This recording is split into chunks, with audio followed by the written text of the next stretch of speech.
Hello guys, आज की video में हम बात कर लेते हैं स्टैक्स और क्यूज के बारे में, जो कि हमारी सीरीज चल रही है data structure right and algorithms के बारे में। तो आज का टॉपिक होगा स्टैक्स और क्यूज। और अगर वीडियो एक्सटेंड हुई तो हम बात करेंगे कुछ कॉम्प्लेक्स टॉपिक्स के बारे में कि कैसे आप इम्प्लीमेंट कर सकते हैं क्यूज स्टैक और कैसे आप इम्प्लीमेंट कर सकते हैं स्टैक्स क्यू। यस, ये क्वेश्चंस हमारे पास पूछे जाते हैं इंटरव्यूज़ के अंदर और ये काफ़ी अच्छे क्वेश्चंस हैं। तो चलो स्टार्ट करते हैं। सबसे पहले स्टैक की बात करते हैं। स्टैक क्या होता है? हमारे पास जो स्टैक होता है वो होता है लीफो, LIFO। लीफो मतलब लास्ट इन फर्स्ट आउट। ठीक है, ये मेरे पास यहाँ पे डेटा स्ट्रक्चर होता है जो कि होता है स्टैक। क्योंकि अगर हम बात करें तो वो होता है मेरे पास यहाँ पे फीफो, FIFO, जो कि होता है मेरे पास यहाँ पे first in first out, first out. ठीक है, ये मेरे पास पर्टिकुलर डेटा स्ट्रक्चर होता है। अब हमारे पास यहाँ पे स्टैक जो होता है उसके अंदर ऑपरेशंस होते हैं। मेरे पास यहाँ पे पुश पॉप, ठीक है, पुश पॉप मेरे पास यहाँ पे ऑपरेशंस होते हैं। क्यू के अंदर मेरे पास होते हैं NQDQ operations. As name suggest, जो पुश ऑपरेशन है वो मेरे पास यहाँ पे एक जो है इंटीजर जो है मेरे पास यहाँ पे पुश करता है। स्टैक के अंदर पॉप जो होता है वो टॉप वाला जो भी एलिमेंट होता है वो उठा के ले आता है। NQ जो ऑपरेशन है वो मेरे पास यहाँ पे क्या होता है कि एक जो एलिमेंट है वो स्टैक क्यू के अंदर पुश करता है, और जो DQ है वो ऊपर वाला जो भी फर्स्ट एलिमेंट था वो मेरे पास उठा के ले आता है। और अच्छे से समझते हैं। देखिए स्टैक होता है कि बेसिकली एक के ऊपर एक, राइट। तो मेरे पास यहाँ पे फॉर एग्जांपल मेरे पास अगर सीक्वेंस आया 1 2 3 4 5, तो अब मैं इन्हें जब स्टैक के अंदर इंसर्ट करूँगा तो 1 यहाँ आएगा, उसके ऊपर 2 आ जाएगा, फिर 3 आ जाएगा, फिर 4 आ जाएगा, फिर 5 आ जाएगा। ठीक है, अच्छा ऐसे मेरे पास स्टैक काम करेगी। और जैसे ही निकालने की बारी आएगी तो ऊपर वाले हटाएंगे भाई, नीचे वाले कैसे हटाएं, सारे गिर जाएंगे। तो भाई हमारे पास यहाँ पे ऊपर वाला हटाएंगे। ठीक है, और भाई ऊपर वाला हटा दिया, पहले पॉप हो गया, ठीक है, फिर उसके बाद ये वाला पॉप हो गया, फिर ये वाला पॉप हो गया, फिर ये वाला। तो बेसिकली स्टैक ऐसी एप्लीकेशन में यूज़ होता है जहाँ पे हमें रिवर्स करने की ज़रूरत पड़ती है चीज़ों को। ठीक है, अच्छा अब जो क्यू होता है उसमें हम बोलते हैं ऐसे अगर हम हटा रहे हैं तो गिर रहे हैं ऊपर की चीज़ें, तो हम क्या करते हैं कि हम साइड बाय साइड रख देते हैं सारी सारी चीज़ों को। ठीक है, हम ऐसे करते हैं 1 2 3 4 5। ठीक है, बेसिकली साइड बाय साइड रख देते हैं। अब साइड बाय साइड रखने से क्या फ़ायदा हुआ, आप इसको एक्सेस कर पाएंगे विदाउट बाकी सारी चीज़ों को गिराए। ठीक है, तो आप बेसिकली 1 2 3 4 5 आपके पास एक्चुअल सीक्वेंस आया था, तो आपने एक्चुअली इसे 1 by 1 side by side place कर दिए। फिर अगर आप DQ करोगे तो जो फर्स्ट एलिमेंट जो आपने सबसे पहले डाला था ना वही सबसे पहले हटेगा, फिर 2 हटेगा, फिर 3 हटेगा, फिर 4 हटेगा, फिर 5 हटेगा। ठीक है, बेसिकली ऐसे मेरे पास यहाँ पे जो क्यू है उसके ऑपरेशंस, DQ का जो ऑपरेशन वो मेरे पास यहाँ पे काम करता है। अब एक और ऑपरेशन जो होता है मेरे पास, जो होता है मेरे पास यहाँ पे पीक। अब बेसिकली जो पॉप था वो तो मेरे पास डिलीट करने के बाद देता है ना एलिमेंट, लाइक पॉप अगर मैंने करा तो 5 हट जाएगा। पर अगर आप ये भी तो चाहते हुए कि कई बार कि ऊपर कौन सा एलिमेंट है ऐसे देखना चाहते हो, आप डिलीट नहीं करना चाहते, तो उसके लिए ऑपरेशन है पीक, कि सबसे ऊपर वाला एलिमेंट उठा के बता दो। ठीक है, बस पीक का ऑपरेशन होता है, ऐसा कुछ नहीं है खास, बस वो देखता है कि ऊपर कौन सा एलिमेंट है without changing the altering the elements. ठीक है, अच्छा तो ये तो थे हमारे पास यहाँ पे बेसिक्स में स्टैक और क्यू के ऑपरेशंस, कि भाई स्टैक और क्यू काम कैसे करते हैं। अब भाई कई बार क्वेश्चंस ऐसे आते हैं कि भाई स्टैक इंप्लीमेंट करना है आपको क्यू से। ठीक है, ये क्वेश्चन नंबर 1 है कि स्टैक इंप्लीमेंट करना है क्यू से, तो कैसे होगा कि भाई देखो क्यू की जो प्रॉपर्टी है वो है फीफो। मतलब आप सोच के चलो जो पहले डाला था ना वो पहले ही जाएगा, मतलब पहले डाला था वो पहले ही जाएगा, बाद में डाला वो बाद में जाएगा। मीन्स जिस ऑर्डर में आप डालो उसी ऑर्डर में मेरे पास यहाँ पे आएंगे एलिमेंट्स। पर आप चाहते क्या, आप स्टैक बनाना चाहते हो। ठीक है, स्टैक बनाना चाहते हो मीन्स जो आप सबसे लास्ट में डालो वो सबसे पहले मिले आपको। ठीक है, तो भाई इसकी दो अप्रोचेस होती हैं। ठीक है, कि भी स्टैक मीन्स इसकी दो अप्रोचेस होती हैं। मीन्स एक तो चीज़ है कि आपका एक क्यू में तो काम नहीं चल सकता, वैसे चल सकता है पर उसकी थोड़ी कम्प्लेक्स अप्रोच है। तो हम स्टार्ट करेंगे 2 क्यू से। ठीक है, तो हमारे पास 2 क्यू दी गई है। ठीक है, लेट्स से Q1 है और एक भाई मेरे पास यहाँ पे Q2 है। ठीक है, तो 2 क्यूज़ हैं हमारे पास। अब हमें इन दोनों का इस्तेमाल करके हमें एक स्टैक बनानी है, मतलब स्टैक जैसे दिखाना है कि ये स्टैक है। ठीक है, हिडन है पर ये स्टैक है। ठीक है, इनसाइड आपको बताना नहीं है कि 2 क्यू है। तो फॉर एग्जांपल आपके पास दो अप्रोचेस होती हैं। पहली तो होती है कि भाई आप ना पता है पुश को हैवी बना दो। ठीक है, पुश को हैवी बना दो कि मीन्स जब आप इंसर्ट कर रहे हो ना, जब आप इंसर्ट कर रहे हो ना तो उसी टाइम ऐसा कुछ करो जिससे कि मेरे पास इस ऑर्डर में मेरे पास एलिमेंट्स डले इन दोनों क्यू के अंदर, जिससे कि आप निकाल सको 5 4 3 2 1 इंस्टेड ऑफ 1 2 3 4 5। ठीक है, अब तो भाई अब कैसे करेंगे, जैसे भाई हमारे पास लगातार आए जा रहे हैं 1 2 3 4 5। अब देखो, अब हम इतने बड़े एग्जाम्पल को छोड़ के सिर्फ 1 और 2 को कंसिडर करते हैं। देखो 1 तो आप क्या करो कि 1 तो किसी भी क्यू के अंदर डाल सकते हो, लाइक 1 इसके अंदर डाल दिया। ठीक है, कोई नुकसान नहीं, क्योंकि 1 जैसे गया था वैसे हटेगा, तो ये लीफो भी है। एक एलिमेंट के लिए कोई फीफो लीफो नहीं होता, क्योंकि एक ही एलिमेंट है वही निकलेगा।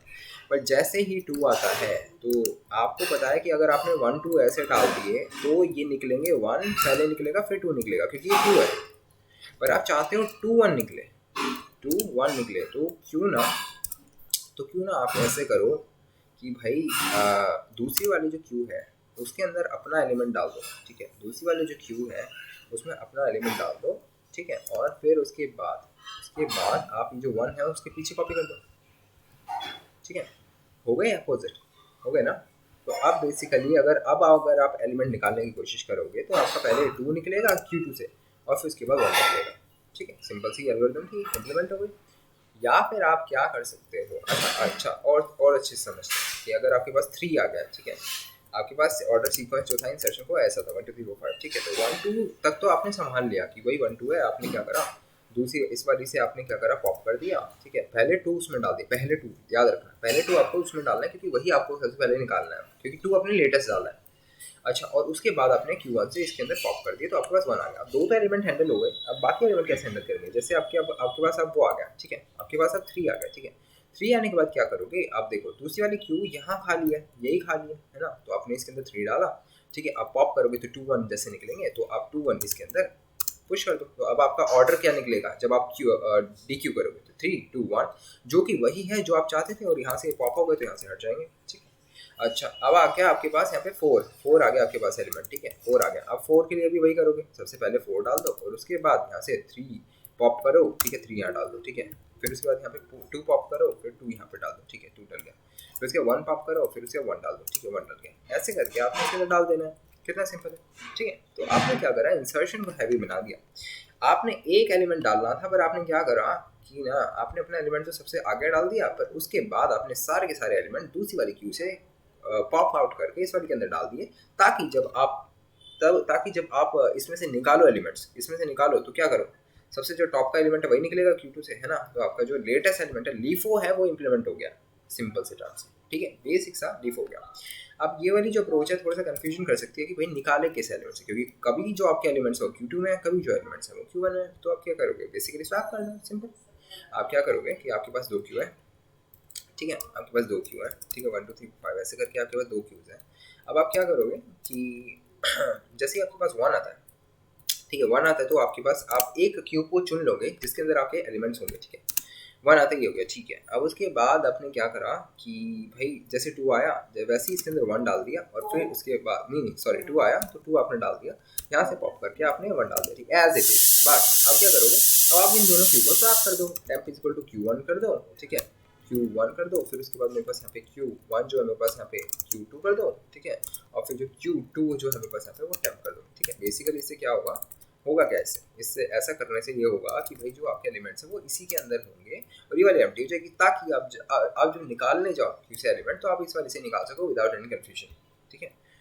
तो ये आप स्वैपिंग कर दोगे। तो बेसिकली इंसर्शन वाले ऑपरेशन में क्या हुआ, देखो बेसिक स्टेप्स हम रिवाइज करते हैं। इंसर्शन वाले स्टेप के अंदर आपके पास क्या हुआ, सबसे पहले तो आपको insert the new element into other Q, ठीक है, ये हो गया मेरे पास यहाँ पे स्टेप 1। दूसरा स्टेप हो गया pop all the elements from other Q, from the first Q to the other queue, right?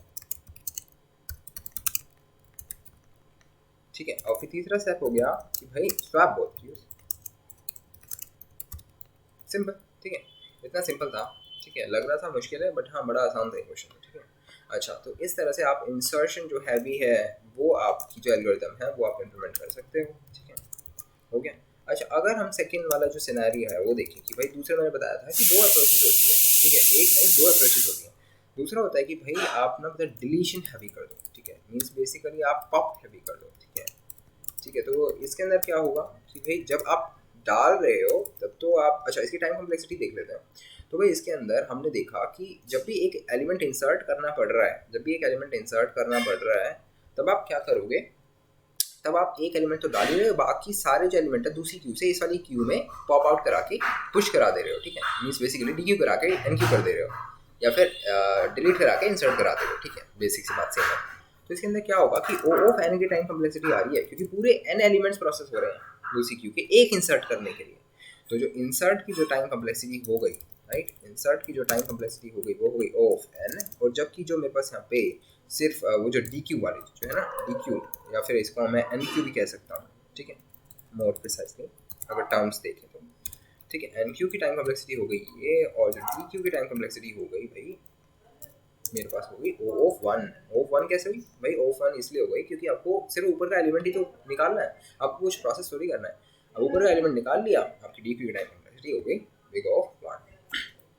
दूसरा जो प्रोसेस था, ठीक है, अब आप सोचे ठीक है भाई मैं इतने सारे इंसर्शन नहीं करना चाहता, मैं सिर्फ तभी जब चेंजिंग वगैरह करना चाहता हूँ जब मेरे पास एलिमेंट निकाले जा रहे हो, क्योंकि आप क्यों बदल करो जब तक आपके पास एलिमेंट्स देखे नहीं जा रहे। तो आप क्या करोगे, बेसिकली आप ये करोगे कि जब आप इंसर्ट कर रहे हैं, ठीक है, लाइक जैसे आपके पास 1 2 3 4 5 ये आपके पास एलिमेंट्स आ गए, जैसे आपके पास यहाँ पे Q1 होगी एम्प्टी, ठीक है, Q2 भी आपके पास एम्प्टी होगी। अब आपने क्या करा कि जैसे ही आपके पास 1 आया आपने इंसर्ट कर दिया, ठीक है, आपने 1 आया इंसर्ट कर दिया, 2 आया वो भी इंसर्ट कर दिया, 3 आया 4 आया 5 आया ये भी इंसर्ट कर दिया, ठीक है। फॉर एग्जाम्पल हमारे पास और एलिमेंट है 6 और 7, ठीक है, अच्छा 5 तक आ गया। अब किसी ने बोला कि मुझे पॉप करो, ठीक है, अब आप चाहते तो निकालना 5 थे क्योंकि आप लीफो यानी स्टैक इंप्लीमेंट करना चाहते हो, पर क्यों निकालेगी 1, ठीक है, क्यों निकालेगी? क्योंकि भाई वो फ्रंट से निकालती है, ठीक है, बेसिक सी बात है, वो सबसे पहले वाला एलिमेंट निकालती है, पर आप तो ये नहीं चाहते ना, आप चाहते हो कि मीन्स मेरे पास एलिमेंट निकले ही वाला। तो आप क्या करोगे, आप देखोगे, आप हमेशा जो है वो दूसरी वाली क्यू से निकालने की कोशिश करोगे, ठीक है, आप देखोगे क्या ये खाली है, ठीक है, हाँ जी भाई ये खाली है। तो आप क्या करोगे कि भाई सारे के सारे एलिमेंट यहाँ से निकाल के यहाँ पे डाल दोगे, ठीक है, अनटिल सारे के सारे एलिमेंट आप यहाँ से निकाल के आप यहाँ पे डाल दोगे अनटिल आपके पास एक एलिमेंट नहीं बच जाता, ठीक है, अनटिल आपके पास एक एलिमेंट नहीं बच जाता। बेसिकली आपका गोल है इस लास्ट एलिमेंट तक पहुँचना, ठीक है, आपका गोल है इस लास्ट एलिमेंट तक पहुँचना, ठीक है। तो आप क्या करोगे कि मीन्स आप सारे के सारे एलिमेंट इसमें पॉप आउट कर दोगे, जैसे 1 2 3 4, ठीक है, और फिर आपके पास यहाँ से डिलीट हो जाएंगे। अब आपके पास जो लास्ट एलिमेंट है वो बच जाएगा, ठीक है, आपका लास्ट एलिमेंट बच जाएगा। अब आप इसको प्रिंट आउट करा दोगे, ठीक है। बेसिकली आपको क्या करना पड़ा, इस वाले लास्ट एलिमेंट को जैसे पॉप आउट कराओगे, जैसे हटाओगे तो इस 5 को प्रिंट आउट करा देगा। अब इसमें क्या हुआ कि Q2 के अंदर सारे आ गए Q1 के अंदर। अब आप क्या कर सकते हो कि वापस से स्वैप आउट कर सकते हो जैसे हमने पहले किया था कि भाई temp is equal to Q1, फिर इसके बाद Q1 इज इक्वल टू मेरे पास हो जाएगा Q2, फिर इसके मेरे पास यहाँ पे Q2 जो हो जाएगा मेरे पास यहाँ पे temp हो जाएगा, ठीक है, ये हो जाएगा, ठीक है। तो ऐसे करके आपके पास स्वैप्स हो जाएंगे, ठीक है, दोनों क्यू स्वैप हो जाएंगी। ये वाले जो सारे से जो भी एलिमेंट है वो मेरे पास यहाँ पे आ जाएंगे, ठीक है। और भाई फिर उसके बाद वापस से सेम प्रोसेस जो है चलती रहेगी, जैसे 6 7 आए तो फिर ये 6 जो है मेरे पास यहाँ पे 7 इंसर्ट हो जाएंगे। फिर से किसी ने बोला कि मुझे पॉप करना है, तो भाई पॉप करना है तो भाई क्या होगा कि अब दोबारा से सारे एलिमेंट्स यहाँ से यहाँ पॉप आउट कर दो कि 1 2 3 4 6, ठीक है, और फिर 7 जो है मेरे पास यहाँ पे बच जाएगा, ठीक है। 7 को आप पॉप आउट करा दो और फिर 7 जो है मेरे पास यहाँ पे प्रिंट आउट करा दो, ठीक है। 7 आपका आंसर आ जाएगा जो कि लीफो स्ट्रक्चर होगा। अब इंसर्ट के अंदर तो मेरे पास बस एक ही प्रोसेस लग रही है, एक ही ऑपरेशन है कि भाई ऊपर वाली क्यू में इंसर्ट कर दो, ठीक है, ये ऊपर वाली क्यू में इंसर्ट कर दो। वापस से वैसे स्वैप ही होंगे पहले, ठीक है, पहले स्वैप होंगे, वापस से पहले वाला सिनेरियो बन गया। अब भाई इंसर्ट के टाइम पे तो मेरे पास एक ही जगह प्रोसेस हो रही है जो कि इंसर्ट का हो रहा है, पर जब पॉप हो रहा है तो मेरे पास सारे के सारे एलिमेंट दूसरी वाली क्यू के अंदर जा रहे हैं और फिर उसके बाद लास्ट एलिमेंट मेरे पास यहाँ पे पुश हो रहा है, ठीक है।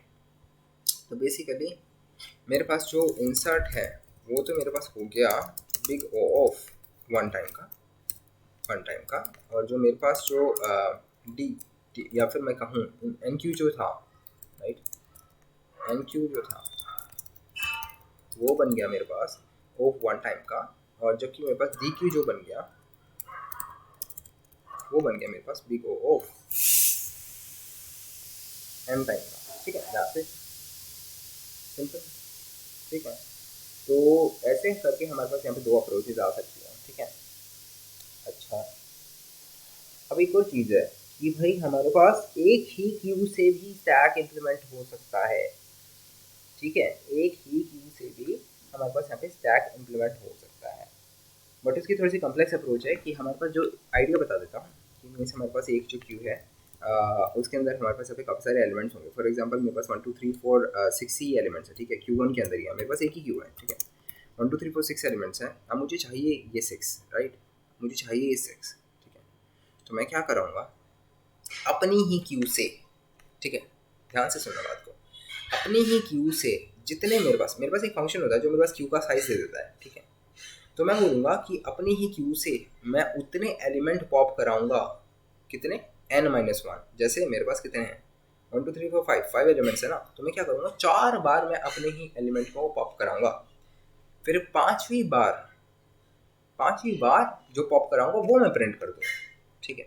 अच्छा, इसमें हो क्या रहा है बेसिकली, सी देखो, तो हमारे पास यहाँ पे क्या हो रहा है कि जैसे 1 2 3 4 6 है, मैंने 1 पॉप कराया तो 1 आ गया। अब मैं इस 1 पॉप कराए को अपने ही क्यू में इंसर्ट कर दूंगा, ठीक है।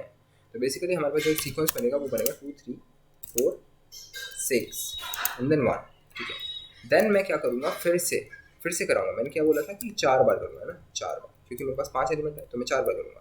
तो एक बार हो गया, मुझे 3 बार और करना है, ठीक है। तो मेरे पास यहाँ पे क्या होगा 3 4 6 3 4 6 1 2, ठीक है।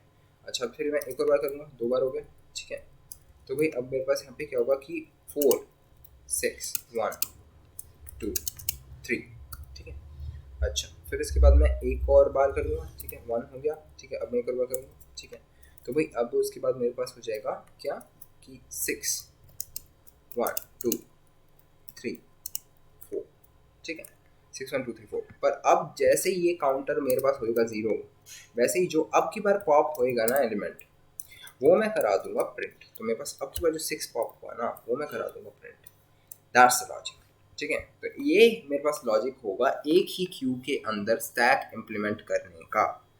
अब इसकी इंसर्ट की कितनी टाइम कॉम्प्लेक्सिटी हुई, इसकी इंसर्ट की टाइम कॉम्प्लेक्सिटी होगी बिग O ऑफ 1, क्योंकि आप नॉर्मल इंसर्ट करोगे पीछे रियर की तरफ, पर जो उसके पॉप की जो टाइम कॉम्प्लेक्सिटी होगी वो होगी मेरे पास बिग O ऑफ n, क्योंकि आपको पूरे एलिमेंट्स अपने में ही पुश करने पड़े बार बार, ठीक है। तो ऐसे करके आप जो है एक ही क्यू को यूज कर सकते हो स्टैक को इम्प्लीमेंट करने के लिए, ठीक है। तो ये था भाई पर्टिकुलर सा अप्रोच जो कि थोड़ा सा ट्रिकी था। इसके मैंने 3 अप्रोचेस बताए हैं, ठीक है। एक तो है insertion heavy, right, with 2 queues, insertion heavy 2 queues, pop deletion heavy, और तीसरा है 1 queue, right, in which you have the pop heavy, ठीक है। बेसिक सी हमारे पास यहाँ पे अप्रोच थी, एल्गोरिथम थी, काफ़ी थोड़ी सी ट्रिकी थी कि भाई कैसे हमारे पास यहाँ पे स्टैक इम्प्लीमेंट हो सके क्यू से। अच्छा, अब जो है मेरे पास यहाँ पे दूसरा जो क्वेश्चन है वो कहता है कि भाई हमें क्यों इम्प्लीमेंट करनी है स्टैक से। ध्यान से सुना, पहला क्वेश्चन था भाई हमें स्टैक इम्प्लीमेंट करना है क्यू से, मतलब हमारे पास 2 क्यू गिवन है और मेरे पास जो स्टैक है वो मुझे इम्प्लीमेंट करना है, ठीक है। अब मेरे पास यहाँ पे क्या होगा कि मेरे पास यहाँ पे स्टैक गिवन है, क्यों इम्प्लीमेंट करना है, ठीक है। तो बेसिकली मेरे पास यहाँ पे 2 stacks are given, 2 stacks are given, right. मेरे पास यहाँ पे क्या है कि 2 स्टैक्स आर गिवन, तो मेरे पास यहाँ पे क्या होगा कि इम्प्लीमेंट आर क्यू, ठीक है। तो ऐसे करके मैं क्या करूँगा कि मेरे पास यहाँ पे 2 स्टैक्स होंगे, कि भाई मेरे पास यहाँ पे 2 स्टैक्स हैं, मतलब मेरे पास S1 है और फिर मेरे पास यहाँ पे S2 है, ठीक है।